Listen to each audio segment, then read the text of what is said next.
What's up, Leviathan Army here?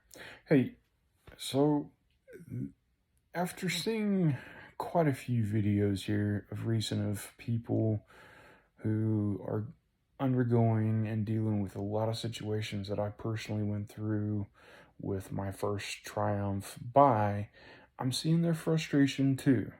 Um, and so I wanted to put out my word and everything I've gone through. I slightly documented things in the beginning, and then I've just had a plethora of just crap down the hill and haven't really done a good enough job to this point due to camera issues, microphone issues, you name it, and then just personal and family issues on top of everything. But this goes out to everybody who owns a Triumph Speed Triple 1200 RS. Okay, mine's a 2022, but I'm getting the picture that pretty much if you own the 1200 RS, you understand whether it's 2022 or earlier, it's going to be the same. So immediately, the first day I got mine, I took it out, brought it home the next day. So it's got just a few miles on it. Bought it with 3 miles on it, but bought it from the factory with a race fit exhaust. That came with it. I didn't do that afterwards. That was already on the bike. So that's first and foremost. Um, so I take it out and the bike immediately. I ride it for a while and I ride it pretty good. Again, it's still within that 600 mile, so I'm not just dogging the living shit out of the bike. But I ride it for a while, ride it pretty good. Seems to hold up okay, but it's throwing off and on a code I've noticed when I turn it off and then back on, whether I stop, this says, hey, you need to service this engine.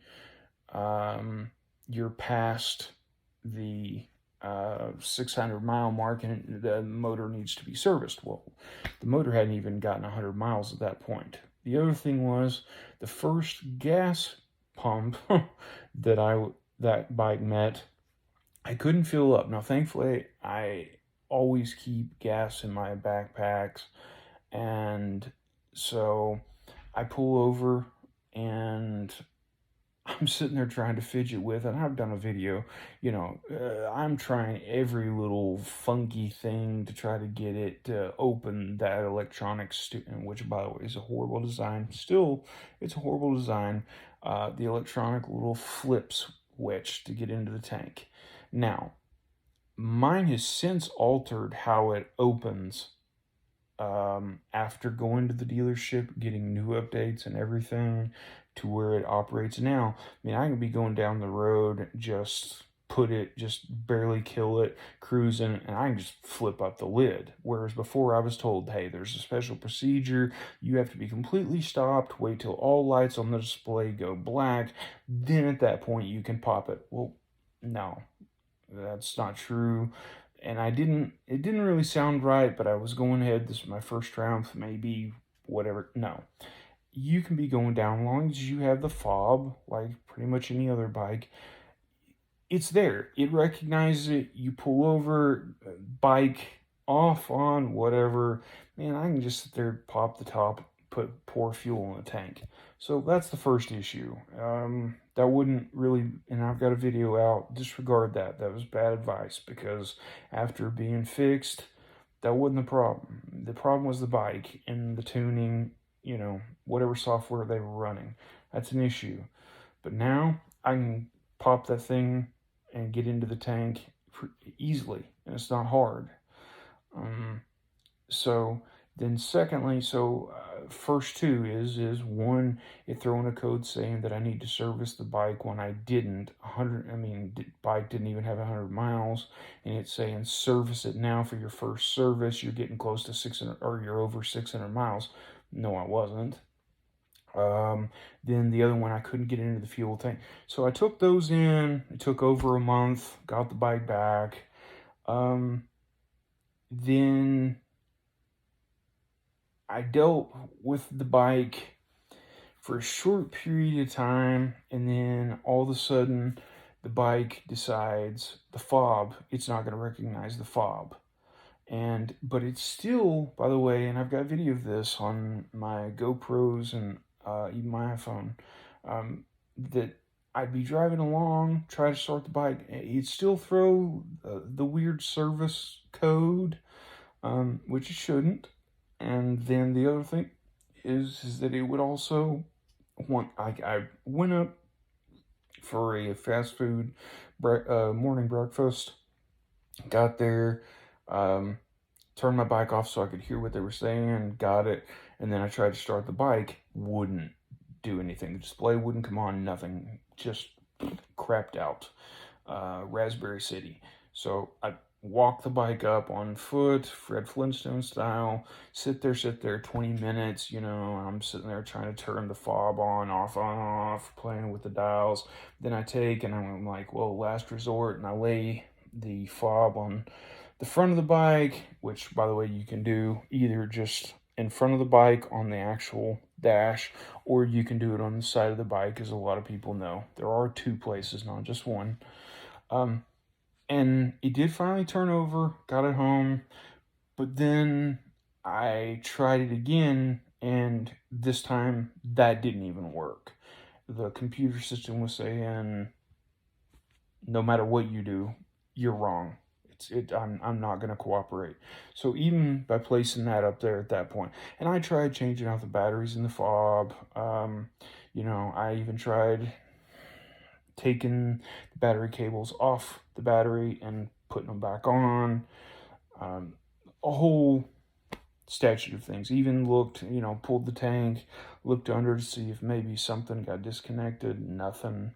But bottom line is that I said, hey, I'm done. But while the bike was apart during this little episode of not starting with the fob thing, I went ahead and replaced the air filter, put a DNA air filter.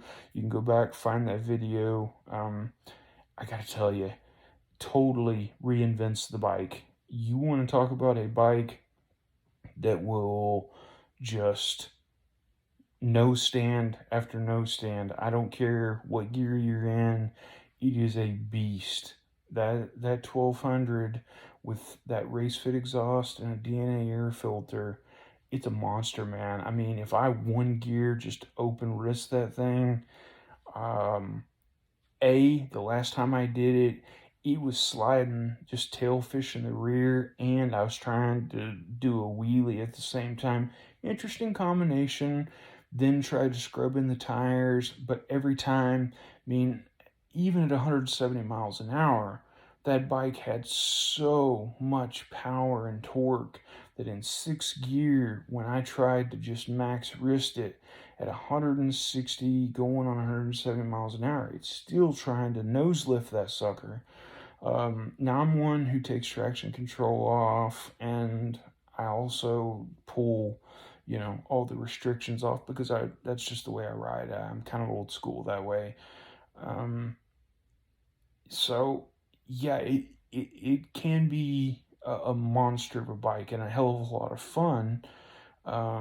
And it will play with big boys. It absolutely will. For a naked, the only thing, I'm a bigger man. I'm a full 5, a 6'5", going on 6'6". Also, I'm 280. So I'm a big boy. So when I have to lean and I'll put my ass up in the air and throw my chest down into the nose, the tank and nose of this thing to try to keep the nose down so that way I can just max wrist this thing. That should tell you, because otherwise all I'm going to do is just be doing wheeling and I'm going nowhere. I do have some video. I'm having trouble with my GoPro, trying to get it because it's on the internal memory of the GoPro, trying to get it off. I've got a card in there, but for whatever reason, everything is just stuck on the GoPro and it's not wanting to transfer over to my computer or sync over via Bluetooth, Wi-Fi, anything like that. So that's what I'm working on. Needless to say, that's where I'm at. But don't get frustrated. I know this bike is a great bike. It really is. It's a hell of a lot of fun, offers a lot. I mean, a lot. It'll handle like a son of a bitch. It's fast, it's torquey, and for really, in my opinion, a super naked, it gives you a hell of a lot. And I've ridden, you know, I'm a Ducati boy. I am a super fanboy Ducati, red all the way, brother. But I'll tell you, I've ridden the Street Fighter. I I'd honestly take this over the Street Fighter, and I can give, and I'll go into another video for that. Multiple reasons why I would take this over the Street Fighter. Um, you know, so and it's okay. You can disagree with me. You can agree with me. This is all about opinion, and I'll explain why I feel the way that I do and the experiences that I've had and what led up to everything. But for right now, yeah, with a DNA air filter, the race fit exhaust on mine, and I've had other people go, Race Pro and other exhaust systems. But the bottom line is, it's a wicked bike. It's a good bike. It's having some issues. Triumph is dipping into new technology right now, and they've got a lot invested in a lot of technologies electronically, that are kind of been above their, ways of managing. And so they're figuring this stuff out as they go. Hey, it happens, but that doesn't mean that it's bad or that it can't work. I've seen a lot of companies do this. So don't just give up on it and trash it, man. It's kind of like an adopted dog, man. You may get it and it may have some temperamental issues, but that doesn't mean it can't be a great dog, okay? So take that, Leviathan Army, go get you a Speed Triple 1200 RS, not the 1050, nothing against them, but go get you the 1200 RS. Great bike. Or if you can't get that one, go ahead and go get you the Street Triple. Damn good bike. Damn good bike. I'm a little too big for it. Doesn't mean I didn't enjoy it. It was a fun ride. But so that's for me for this session. But I'm just telling you, yes, there have been a few issues, and I know a lot of people who've owned them or are experiencing them. Don't give up on this bike. It's too damn good of a bike. So that's me for now. Enjoy it. If you have any questions, want to know more, want pictures, want explanations, even people to talk to that can reference you on what they did and what they found regarding mine, I'll be more than happy to point you in the right direction, but don't give on it. I've pushed mine, and again, the videos are still coming. I have them. Again, I've just been fighting my GoPro to actually get the footage is there on my GoPro. I'm just trying to get it off the actual GoPro onto the card or onto my system so I can upload it to you. But I've got some great footage versus me in a Ducati, really having a hell of a lot of fun, and I mean going after it. And I think a lot of people will be surprised at what a naked Speed Triple will do against this particular highly modified Ducati. So the only problem is sound got annexed due to my own stupidity, and I'll explain more in another video. But that's where we're at. Enjoy this Leviathan Army. I'm out for now, but expect the videos. It's not going to have motorcycle sounds I could sit there and imitate, but I'll just throw in some personal music over top, give you a soundtrack, and let you enjoy the video and all the lovely enjoyment of two very, very fast bikes having a lot of fun. Hey, thanks for subscribing. Appreciate you. And any new subscribers, please hit the subscribe, the bell, and we'll see you next time. Oh yeah. Later.